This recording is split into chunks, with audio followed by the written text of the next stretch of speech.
Think of yourself as a thought of the Infinite One, made flesh by your sheer desire to see and be seen. Think of yourself as nature, looking upon nature, in awe at its grandeur, in tears for its wounds, nature loving itself, healing itself, speaking out for itself. Think of yourself as a vessel of stardust and clay, a child of the cosmos, transforming energy into matter, wave into particle, mortal into immortal. Think of yourself as a soul who took on a body to be of use, to radiate love and receive it in return. Think of yourself as necessary, purposeful. Remember that you came here to light the world. Think of yourself as a shaman whose hands heal whatever they touch, as a storyteller whose words fall like rain on a drought-stricken land, whose stories are medicine, miracles that heal the sick and raise the dead. Think of yourself as a circle holding yin and yang, as unity cradling the dualities in your arms. Think of yourself as a thought leaning toward radiance, an early dawn rising into daylight. Deep inside you, the fire of creation burns day and night. Atoms forged from the Big Bang spin and swirl in your blood and bones, your lungs and your legs. Like salt in the tear, joy in the laughter, the Holy One is in you, being scattered like seeds across the land as you speak and write and reach out to touch. You are the hands and feet, the eyes and ears of the great beloved. You are the one we are waiting for. Your stories are the ones we are waiting to hear. It is time now for each of us to speak, to say what happened and what we learned. To reveal ourselves is to heal ourselves, and to heal ourselves is to heal each other and the world entire. From our revelations of intimacy and truthfulness, vulnerability and generosity, the future takes shape and enters into us. Our words made flesh, our thoughts made real. Yes, think of yourself as a creator, the peace you desire, the justice you cry out for. These will come as we speak them into being. As the cosmos is being created by the mind of the Infinite One, this world is being created by the minds of the finite ones, by us.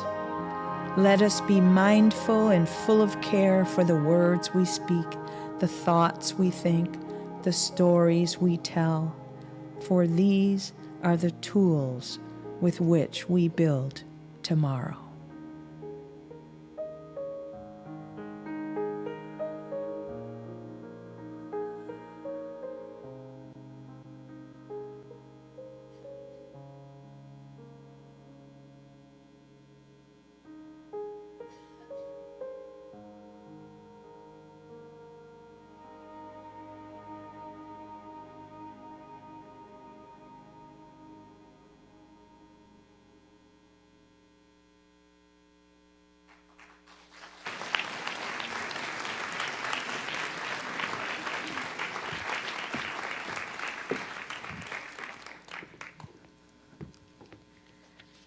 Well, good morning.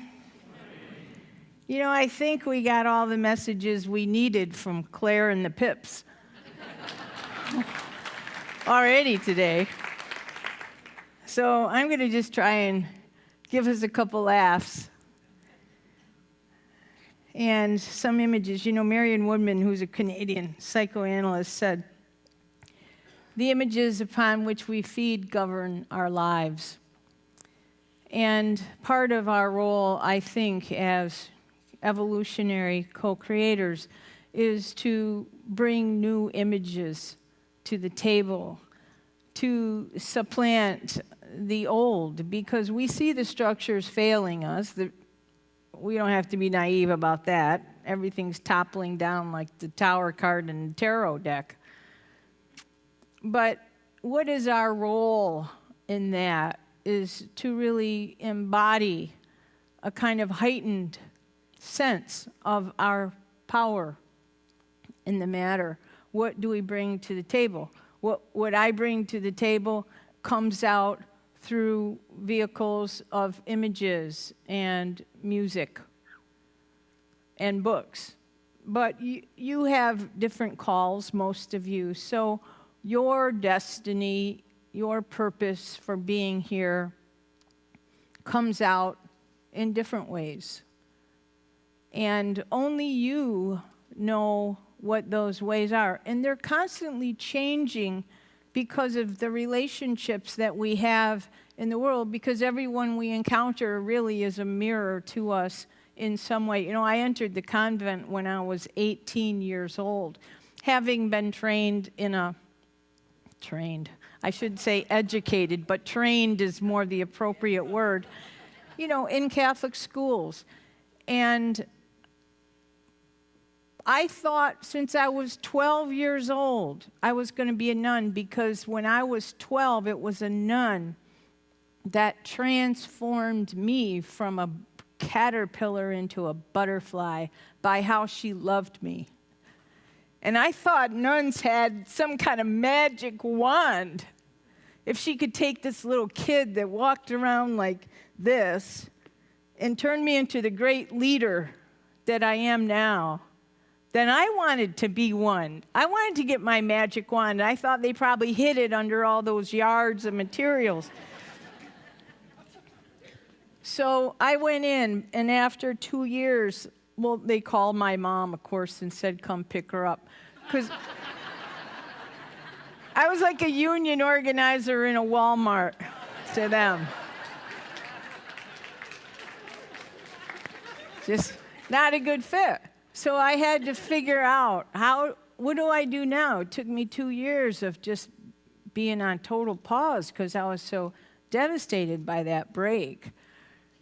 And when I tried to figure out what's the next thing, what's the thing in the world that's most like a nun, I picked social worker.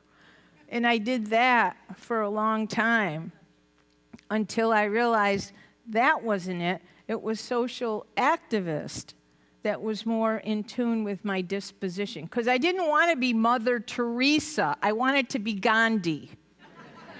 You see the difference? So we have to inquire within to see what's the calling. Because I'm really happy when I'm examining the structures that cause poverty and cause injustice and do something to dismantle those dysfunctional systems. I'm happy. I'm full of power, and I'm full of joy and bliss in that work. I am not happy picking people out from the curbs.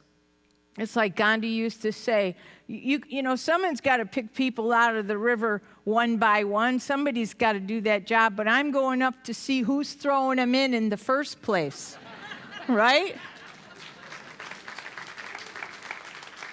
And that's the job of this community and communities like this community, because this is the cutting edge of consciousness. These kinds of faith communities are what is changing the world now, because we're not just talking about some boomerang God thing going on.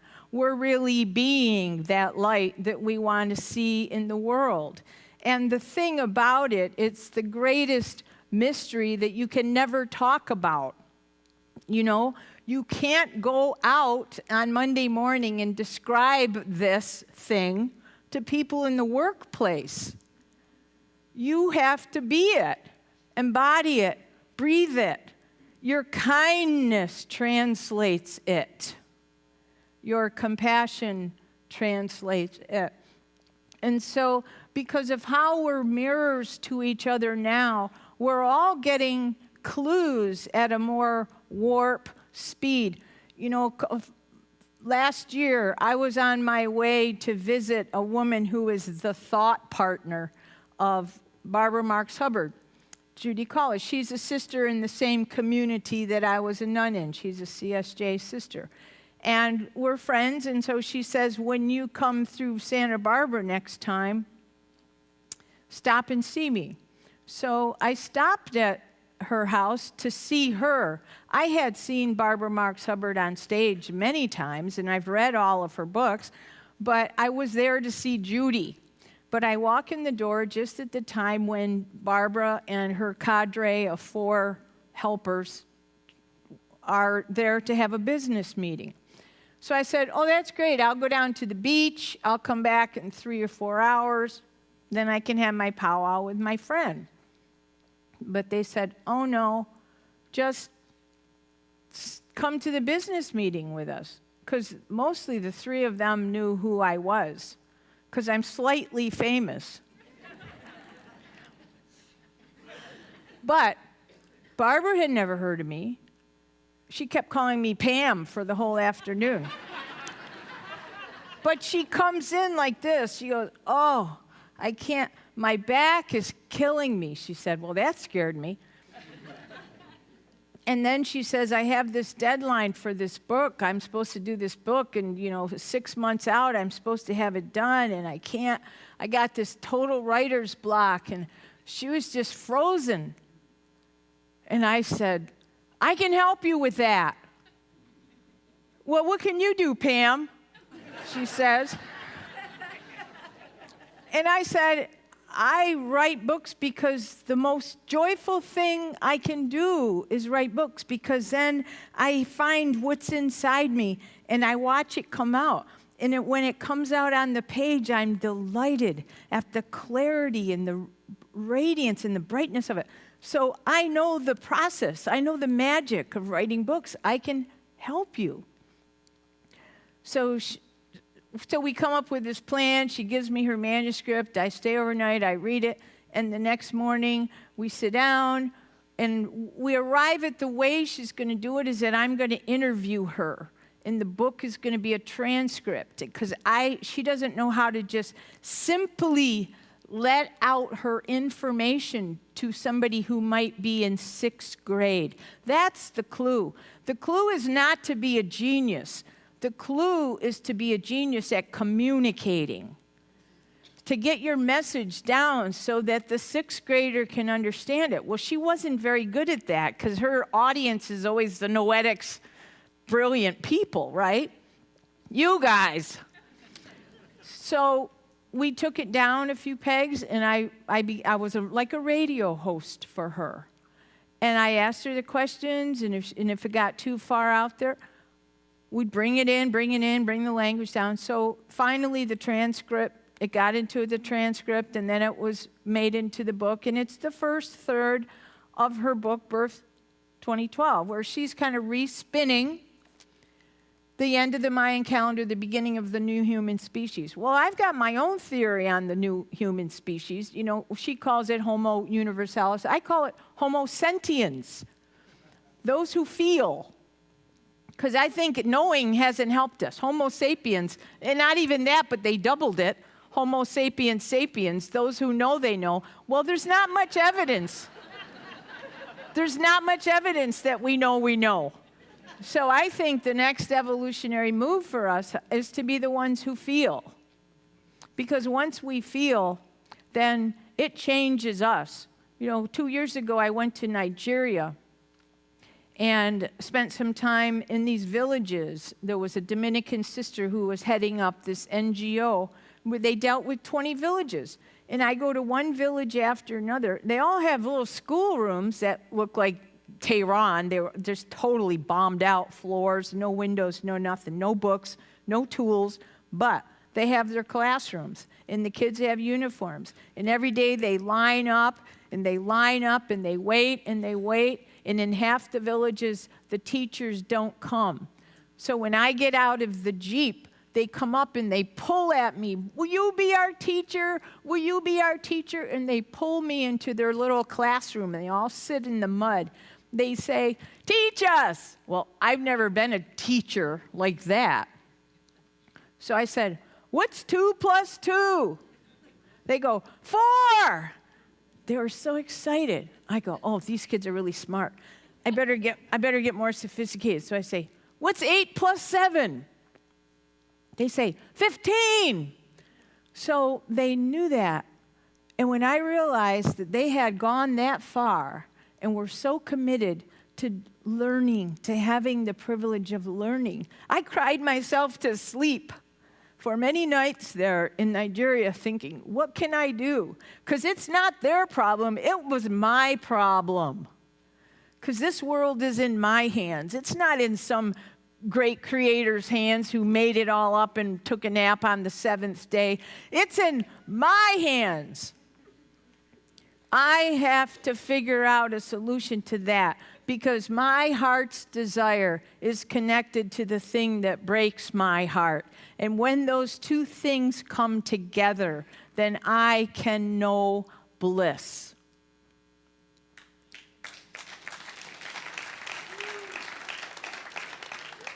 And so that's what's up for all of us. You already, I think for the most part, have, reeled God in from the exterior places, thinking, people still think heaven's out there somewhere. Well, we all know it's Sonoma County.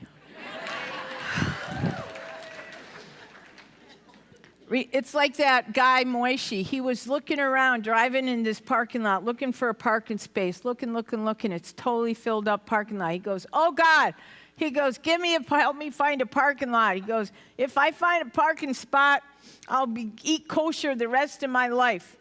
All of a sudden, right in front of him, the car pulls out, and there's a perfect spot for him. He goes, never mind, I found one.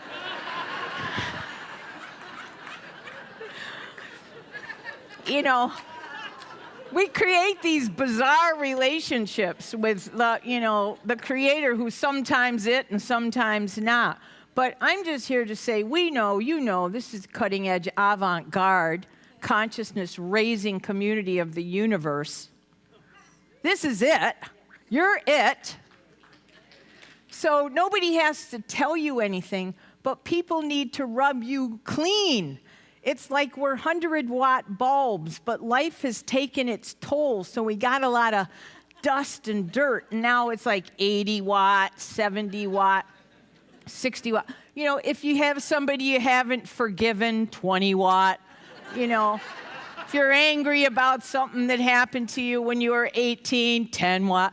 And we all know what it's like to have lunch with a 10-watt person.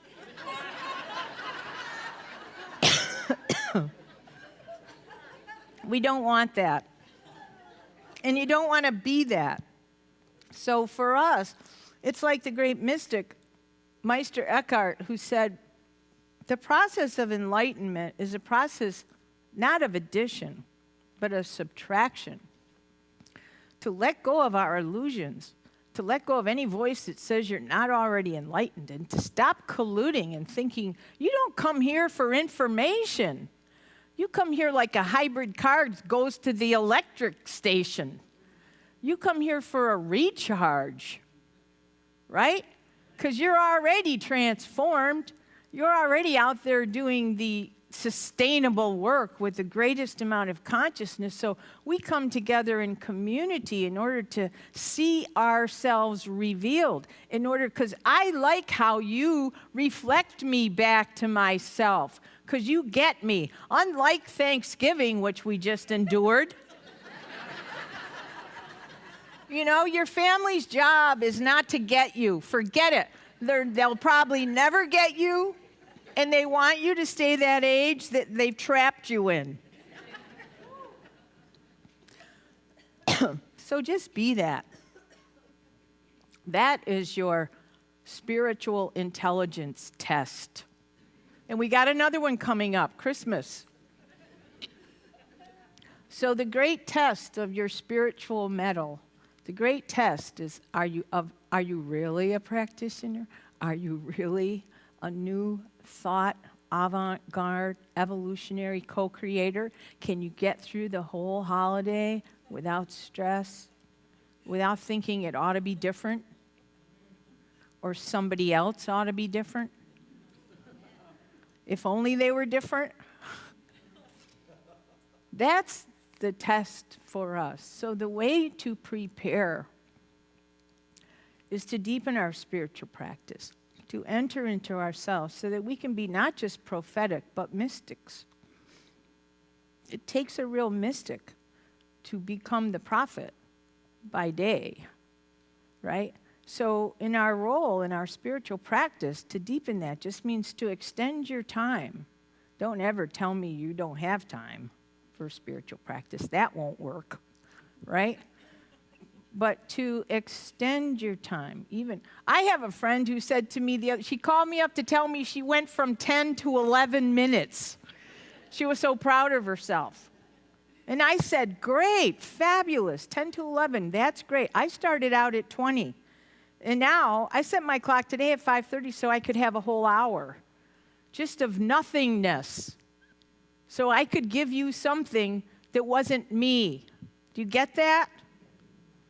So, to extend your time out so that no matter what comes your way, you're like, ha, ha, ha, ha, ha. Oh, what fun it is to ride in a one-horse open sleigh. So that's about all I can say. I try to give you images. We had images. Think of the bulb, right? Think of the bulb. Think of yourself with that great electromagnetic force that goes around 8 to 12 feet outside of you that registers in someone else's brain waves. Clarify your heart zone so that you're a gift all wrapped up in your skin, that you're the best gift they could ever get because you're traveling love. You're traveling light. That's what to give. Because we know giving is receiving, right? So, the more you give it, the more it comes back.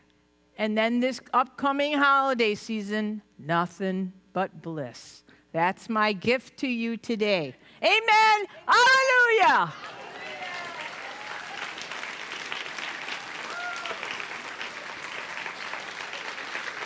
Woo, woo, woo, woo.